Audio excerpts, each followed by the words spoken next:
G'day everyone and welcome. Joining me from Los Angeles is Mr. Sci-Fi Marc Zicree himself. Marc, thanks so much for your time. Oh, happy to be here. Now, I've heard you do this a couple of times before, but I'm going to give you 30 seconds and let's see if you can name as many of your writing credits as possible. All right, you'll have to stop me at 30 seconds. Star Trek The Next Generation, Deep Space Nine, Babylon 5, Sliders, Smurfs, He-Man, Super Friends, The Littles, the Space Precinct, God, on and on and on, just tons of stuff. The Incredible Hulk, the animated version, Space Command now, of course. Beyond that, I also wrote the Twilight Zone Companion, Guillermo del Toro's Cabinet of Curiosities, the Magic Time trilogy of novels. Just sold a new book called Greenlighting Yourself. We'll probably be doing an update on the Guillermo book very shortly. I was talking to Guillermo the other night. Let me think of all the Space Ghost. I wrote for Space Ghost, wrote for Lazarus Man, which was a Western series on Turner, wrote for a show called Beyond Reality on USA Cable. I'm going through my past. Wrote for Choose Your Own Adventure, which was a pilot we did for NBC. What else? It goes on and on and on. I've written for all the major studios and networks, pretty much everybody. So that's sort of the long and short of it off the top of my head. Thank goodness for IMDb to keep track of everything, isn't it? Yes, God. Well, that is an extensive and very impressive list, Marc. What got you started in science fiction? Well, I grew up reading science fiction voraciously, reading comic books, watching TV, and the three shows that really made me want to be a writer were Outer Limits, Twilight Zone, and Star Trek, of course, the original versions of those three shows, and those all debuted when I was a kid. And so by the time, when I was 10 years old, I was given a tour of the Star Trek set. I was there for the last episode ever shot, Turnabout Intruder, and I read The Making of Star Trek when I was a kid, and that was the first book I ever read about a TV show and how it's made, and I think that really planted the seed. So as soon as I was out of college, I wrote the Twilight Zone Companion, and by the time I was 22 or 23, I was writing for network TV, and that's how it all began. Well, fantastic. And you've been working on your own project called Yes. Space Command for about 4 years now. Tell us a little bit about that. Yeah, it was a few years ago, all the science fiction on TV and in the movies was very, very bleak, very dark. Battlestar Galactica, Elysium, After Earth, all these different films and TV shows that seem to say, well, the future is going to be a really bad place to be in. And I remembered Star Trek, and of course when I wrote for Star Trek The Next Generation and Deep Space Nine and Babylon 5 and all those shows, it was a hopeful vision of the future. It was the idea that we would have challenges, but we would come together and reach across boundaries and create a future worth living in.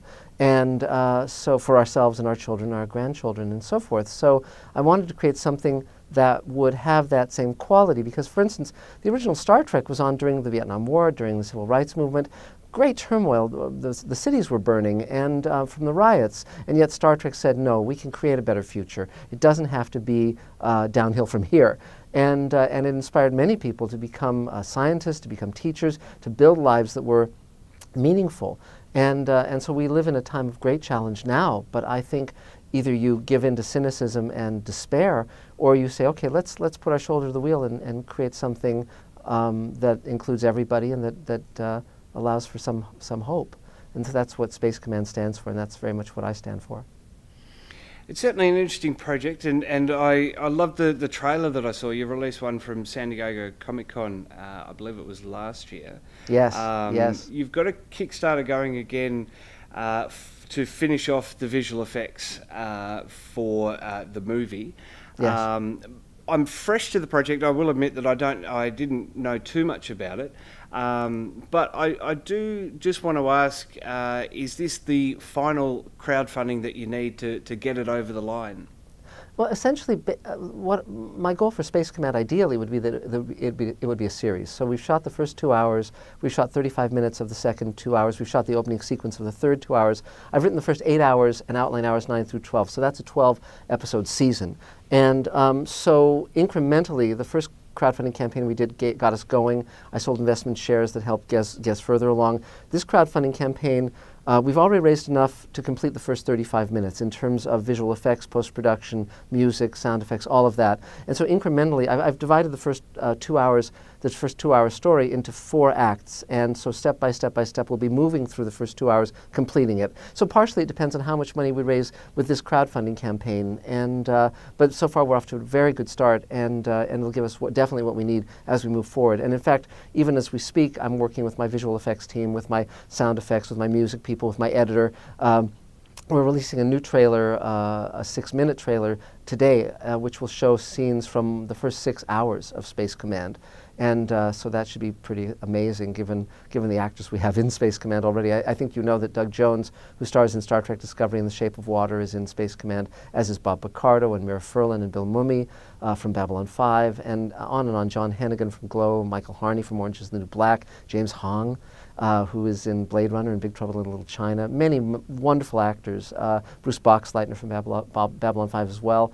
And so we're very far along the road now. We've shot the entire first 2 hours. You can actually watch it from beginning to end. It just doesn't have the 1900 visual effects shots that are required to bring it to completion. So that's really what we're working on now, both with our VFX team here in Los Angeles and around the world. I just want to make a point as well. As I said, I am new to the concept, but I have been researching over the last week since we set up the interview.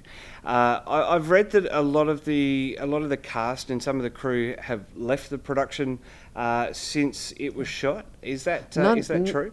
None of the cast. And essentially, when I started with the initial crowdfunding campaign, Doug Drexler, who I'd worked with on a number of projects, including he was a visual effects guy from Star Trek: The Next Generation, DS9. We worked on the George Takei World Enough in Time, the Star Trek episode we did with George that was nominated for the Hugo and Nebula, and Neil Johnson, who was a director, who was a friend of mine. Doug and I had creative differences early on, mainly on the vision of the show. He wanted to set it in sort of a hypothetical 1950s, as if we'd had a 1950s space program. And although that was a very cool idea, it wasn't the idea that I wanted to pursue. I wanted to present something that said, okay, this is a future we can create. So that really was creative differences. And there was, Doug is a genius and a very good friend, and has been a very good friend to me over the years. And so that was simply, sometimes there's a parting of the ways. And Neil went on to do his film. So it wasn't so much, there's always going to be sort of a musical chairs on any creative project, particularly one that takes a long time. But I always have been, I'm the creator of Space Command. I've written the scripts along with my wife Elaine and my friend Michael Reeves as well, who's an Emmy winner. And so there's always going to be some shifting of ground. But from the beginning, when I said this is what I will do and this is what I will make, that's been exactly what I've done. So it's and I'm still in communication with people, and I still gain from their insight. And and certain people, Ron Thornton, who was a brilliant VFX guy, sadly died while he was working on Space Command. So again, the world does what the world does. Very sadly, he's dearly missed. And But none of our cast has left. We're still Doug Jones, Bob Picardo, all of them are still. I'm still writing scenes moving forward with them. And in fact, I had lunch with Doug Jones last week, and I was telling him where his character goes in Great Solar War, which is the third 2-hour story that we're doing. And so he was really very excited about that. And I've been talking to Bob Picardo about where his character goes as well. So so it's again the total creative journey of this project, but I'm we're still on track, absolutely on track.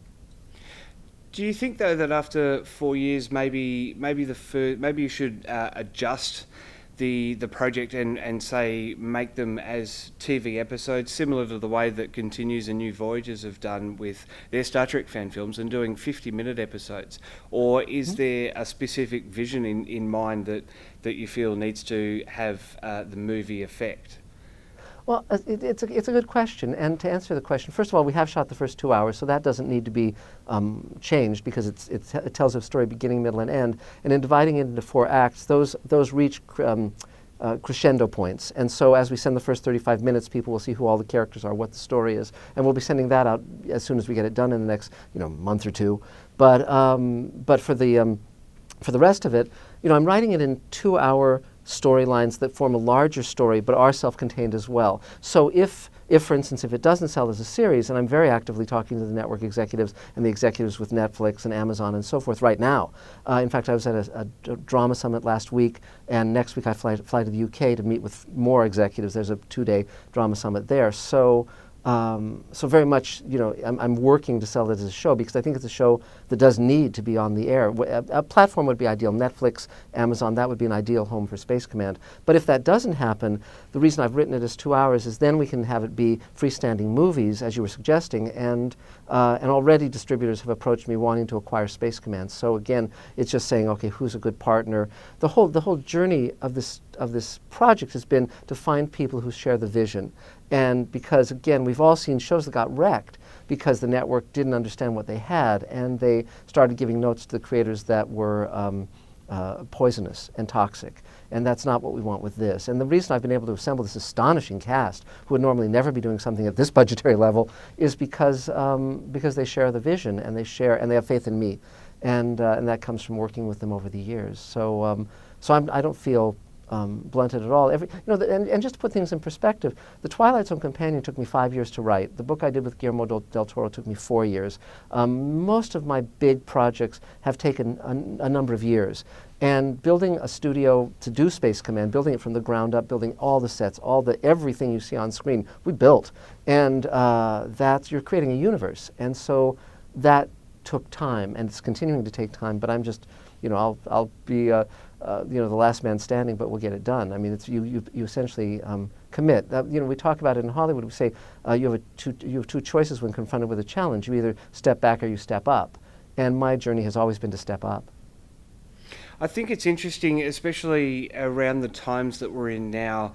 There is an infamous Star Trek fan production that raised quite a bit of money, and I think that's sort of where maybe some of the feelings that I've read in my research have come about with another crowdfunding campaign from you.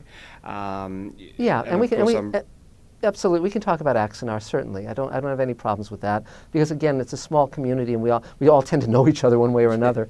The big difference between Axanar and Space Command is that we've shot it, thank God, yes. And so it exists. I mean, literally, if I wanted to be a lesser soul, I could have sent the rough cut to all of our 3,000 backers, a while ago. But I didn't want them to get something where it would be like, okay, here's a green screen shot, here's something that's not completed, blah, blah, blah. I mean, every single line is in it, every single actor and performance is in it. You can absolutely follow the story. But I felt my commitment and my promise was to deliver something finished.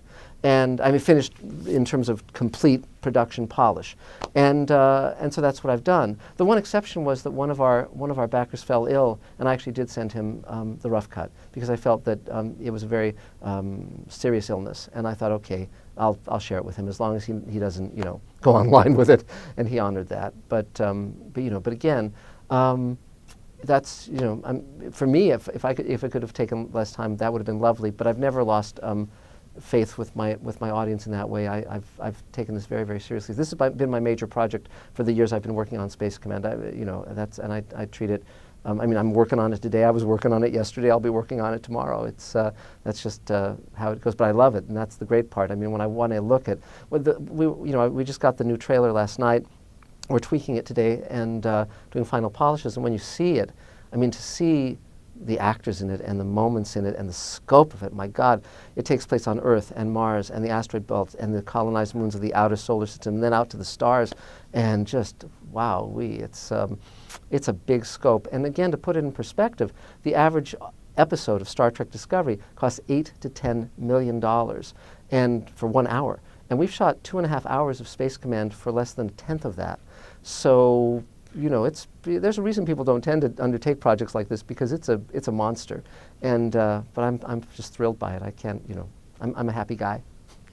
Is that the problem with sci-fi, do you think, that with Hollywood churning out these blockbusters, as you say, Discovery there at $8 to $10 million per hour, to do any sort of independent production or fan film, it's now requiring a lot of money because people have sort of moved on from the cheap and cheerful sets that the original series created, or even Next Gen had. Do you feel that sci-fi is becoming too big for small players and independent players to be a part of? I don't think so, but I think you have to be clever. I think it's always about dollars and cents as opposed and in counterbalance with inspiration and ability and vision. So for instance, when I was writing for Star Trek: The Next Generation, and I'm the only writer who wrote for DS9 and Babylon 5, and Babylon 5 always came in under $1 million an episode, which was very economical even back then. Star Trek was up around $2 million an episode, The Next Generation and DS9, $2 million an episode, which was a good amount of money back then. We're talking 20 years ago. Now it's much more expensive, But with the fan films, initially, a lot of the people who were working on Star Trek, Voyager and Enterprise and so forth, were also working on the fan films. Doug Drexler, whom I named earlier, he was doing visual effects for Star Trek New Voyages. And when I did the World Enough in Time, the George Takei episode, which you can watch on my YouTube channel, Mr. Sci-Fi in its entirety, when we did that, there were over 700 visual effects shots, and they were done for free because Ron Thornton, who was an Emmy winner for Star Trek, I think Voyager, and had designed Captain Power, designed Babylon 5. I developed Captain Power for television as well. That's one of the credits I forgot to mention. Ron Thornton was heading up the Dave School with Lee Stringer. They were 2 Emmy winners from Star Trek, and so the Dave School gave us over 700 visual effects shots on World Enough in Time for free. And when Ron delivered those, he said, "You just got $1.5 million worth of VFX for free." And I said, "I know." But to get those kind of deals, one of the things that slowed me on Space Command was for several years, I was trying to find more economical ways of doing the visual effects, and ultimately it just became obvious that I was going to have to raise more money.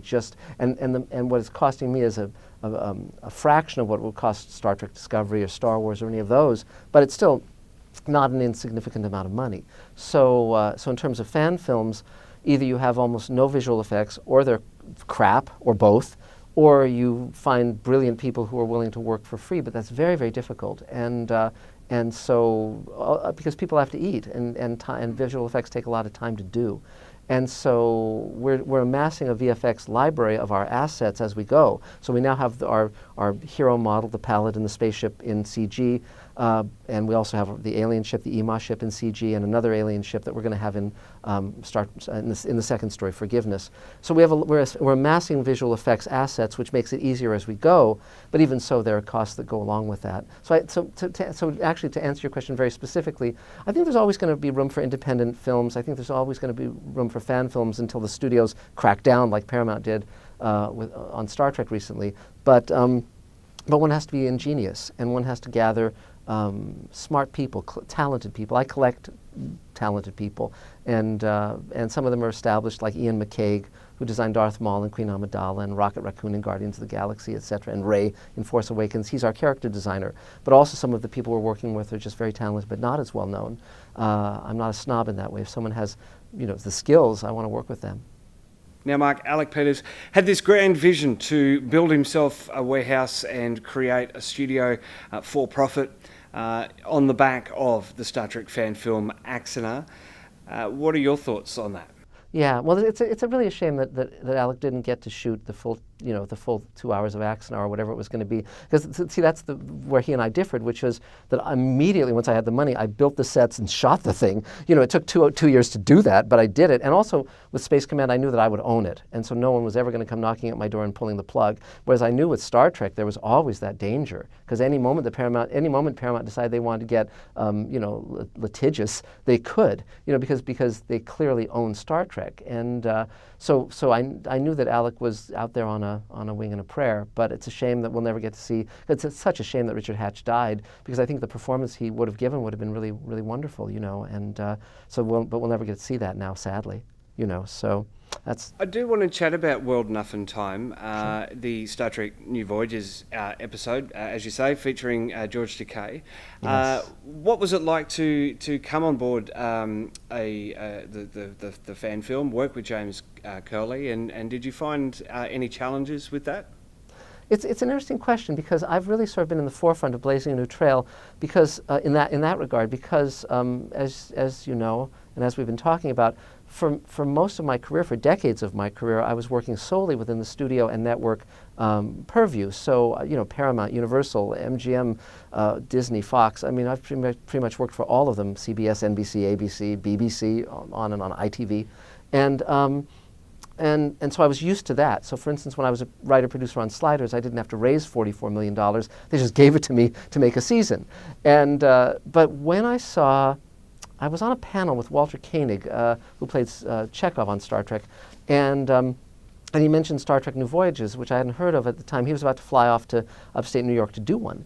And I went online that night and I watched the sequel they did to the Doomsday Machine that had William Wyndham in it and Malachi Throne and Barbara Luna, who were guest stars on the original Star Trek. And the visual effects were being done by Doug Drexler, who at the time was working on, I believe, Enterprise. And I was amazed. And they were getting more viewers than Enterprise was getting on UPN.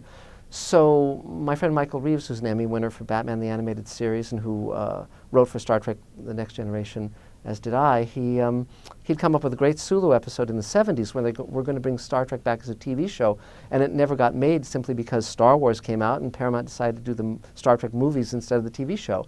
But I remember the story. He had never even written it down. It was just in his head. And so I thought, here's this fan organization that's built the sets, that's got the costumes, that has the props, and I saw that I could take my people from Hollywood and bring a melding together of the fan base and the professional base and create something quite wonderful. And the idea was to do something where you'd not be stepping back at all from quality. You would do something that could go toe-to-toe with the networks. So I reached out to James Cawley, and I said, but I'd like to direct it. And they'd been shooting mini DV, which was a lower quality video format. And I said, well, no, I want to shoot high def. And he said, if you can get the cameras. But one of my agreements contractually was that I was the writer, director, producer, a co-writer in that case, of course, and I would be executive producer, but I would have final cut. So not a frame could be touched. And that was very important because I thought if I was going to take, it ultimately took me 1.5 years to make that episode. It was 6 months building the production team. All my department heads were from here, from LA, or most of them. And then 9 shooting days in upstate New York. We built the Excelsior sets here in LA. We spent 1 day in Orlando shooting with the VFX team, and then a solid year of post-production. I hired an editor pretty much full-time to work on the cut. And as I said, there were over 700 visual effects shots. So if I was going to take 1.5 years of my life to make that, I wasn't going to risk having it screwed up. And not to say anything negative about James Cawley at all, because Star Trek New Voyages was his brilliant vision.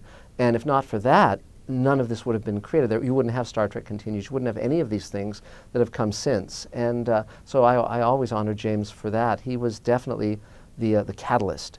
And and there's always going to be artistic personalities. There's always going to be differences. It takes a lot of effort, and it sometimes can be very intense, and that can spark friction. But ultimately, it's about creating something wonderful. I was talking the other night to Guillermo del Toro, who's a friend of mine, and I wrote a book with him not long ago. We shared Doug Jones, and between our projects, and The Shape of Water was a very hard shoot.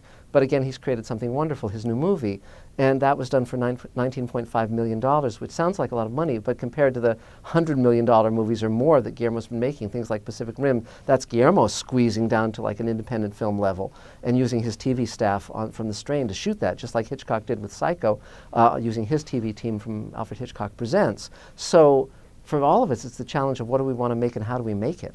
And but I saw that there was a new power in the fan film where people from around the world were utilizing. Some of them were hobbyists doing visual effects, or someone might want to take up lighting and become a DP, or someone else might want to act, and maybe they could act, maybe they'd be wonderful. So like for instance, Christina Moses, who I cast as Sulu's daughter, she had only done stage before, and she was the most phenomenal actress I ever worked with, and I cast her in the lead to play his daughter, and then J.J. Abrams put her on a talent deal off of that, and now she's starring in the originals, and she'll be starring in a new show called Condor in the fall. And she's also in Space Command. She'll be in Space Command as well as features we're doing too. So again, as I said earlier, I'm not a snob. I'll look for talent wherever I can find it.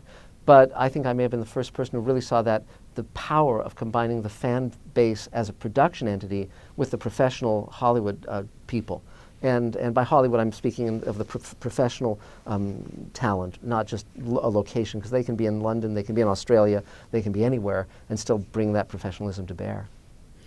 I do want to hone in on one point, though. Through my research, I believe that there were some conflicts during World Enough and Time, and an individual by the name of Carlos Pedraza that you might know. Sure. I was chatting with him, and he expressed some concerns with the production of that episode and where he had to step in and finalise things off.